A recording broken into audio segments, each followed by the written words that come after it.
bleed. I hate Heartbleed, as I hope all of you do too. And it's a pain in the butt. But with Amazon, you can do things a bit easier here. So say you want to go to all of your load balancers that you have provisioned. That's usually where you can terminate SSL. You go there, you can query the public certificate that's on there, and you can ask it interesting things like, what is the certificate body?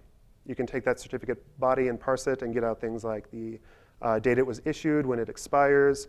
You can track whether or not you've deprecated it or given a new certificate. You can use this kind of information gathering at scale to do remediation of something like Heartbleed very quickly. So that's just a few examples. Let me get back to here. So let me talk about deployment. And I think we've heard kind of the same story from a lot of people, so we can go over this pretty quickly. But at Netflix, the process is basically to people store code in a code repository, in our case Git. It's open source. Developers will commit their code when they decide that they want to push something out. They go to Jenkins. They tell Jenkins to take that code and package it into a Debian file, so a deb file that you might install on Ubuntu, Debian, any Debian-based system. It's packaged just like any other Debian file. That Debian file is then taken and installed onto a base operating system installation. So you've got a somewhat hardened version of Ubuntu. You install an application on it. You then have an operating system that has an application.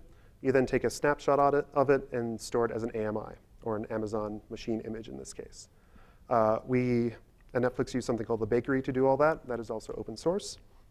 So really, this whole deployment process is accessible to anybody who's willing to use open source software. Finally, those images are deployed using a tool called Asgard, something that Netflix open sourced again. And Asgard is really our fleet management system. It's what we use to get our instances out there on the internet and to control things like auto-scaling groups, to do the version switching that I talked about. And our best practice at Netflix is to deploy things in 3 different regions, and in each region in 3 different availability zones. So the best practice example would be any given application would have 9 instances running at any given time. So 3 in every region across 3 different zones, 9 different instances. And the really powerful thing is that this entire process can be automated. So you could have it triggered by pushing new code to Git. All of the downstream tools can recognize the changes and push this entire process out automatically. Really powerful. So that's how we do deployment. And now let's talk about some security problems and some of the solutions that we've come up with at Netflix. So one thing you quickly realize when you do anything at scale in the cloud is that it's not the most reliable environment you can work in. You have weird things happening with instances. They go up and down, kind of, not consistently arbitrarily, but certainly you can never predict when there's going to be an issue. So really, availability isn't what you're used to expecting. So at Netflix, we've come out with a suite of tools called the Simian Army. A lot of these are open sourced. And I'd like to tell you about a few of them. So the little monkey guy in the middle there with the machine guns, right in the middle, centered with everybody, that guy is called Chaos Monkey. And Chaos Monkey is a mean little monkey. He will sit in the background of your environment, and he will kill off instances randomly. So you have your application running. Like I said, best practice for us, 9 instances across different regions and availability zones. Suddenly, Chaos Monkey comes in there and is like, this is too easy for you. I'm going to kill one of you off, and it'll kill part of your application.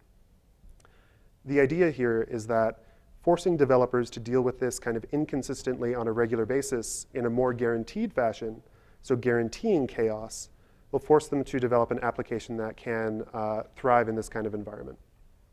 So that's Chaos Monkey.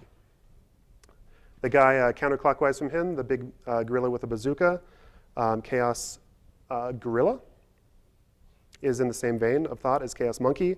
And Chaos Monkey, like I said, operates on the individual instance level. You can probably guess that Chaos Gorilla will actually kill off an entire availability zone. across all applications. So suddenly, not just your application, but every application, 1/3 of it is now gone. You know, you're happily living East Coast, West Coast, Europe. Suddenly, the East Coast is down. How do you deal with that as an application owner? How do you transfer traffic from East Coast to West Coast, and how do you do it in a transparent fashion to users? It's a tough problem, and it's one we want our developers to live with on an everyday basis. So Chaos Monkey we run constantly. You never know when he's going to kill something off. The other two, the Gorilla and the Kong, we run as exercises, basically. So there is some notice given to developers that it's going to happen, but they have to deal with it. So we need developers to keep these kind of things in mind. One other monkey that I want to go over is the guy with the James Bond-looking guy on the left, Security Monkey. It's something we open sourced about 2 months ago. Security Monkey really is meant to pick up the slack where Amazon is kind of neglecting a feature that we really wanted to see, and that is an audit trail for your environment. So Amazon is great about letting you configure things programmatically. They've recently introduced a feature called CloudTrail that logs these changes and logs interactions with their API. That's all great. But in terms of understanding how your environment is actually configured, we saw a gap there. And Security Monkey will constantly query your environment and log changes to it so that you can go back to any given state in time and kind of figure out what the configuration was. Additionally, Security Monkey lets you write rules based on those configurations. So say you want to know when somebody opens up a security group to the internet, you can be alerted to that. Or you want to know when you have users that don't have two-factor authentication enabled, Security Monkey can let you know that. Or any other number of configurations that you want to be aware of, Security Monkey can help you there. So I encourage everybody to take a look at it if you're running a large Amazon deployment. It's a read-only tool, basically. You install it yourself. It's very easy to use, and we'd love to hear back from the community on ways that you use it and help us develop additional rule sets to help everybody out, basically. So I really encourage you to check it out. So in summary, these monkeys are all about forcing developers to embrace chaos, getting them to understand that they can't expect a perfect world. Their applications need to be resilient to that. We do that by forcing them to be exposed to that chaos.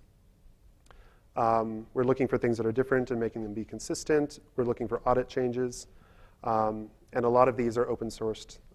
Feel free to check them out. So this logo, I don't know if you've noticed, it's pretty good, right? It's pretty professional. This is going to be the high bar for the evening. The other logos are nowhere near this. I'm just preparing you now. So another common issue, and my coworker Kevin presented on this topic earlier, so I'm not going to go into it too deeply. But the cloud is really a chaotic environment. It's more chaotic than most of us are used to. Usually it's bigger, more unpredictable than a traditional data center. How can you do your normal security tasks? How can you scan your environment with a web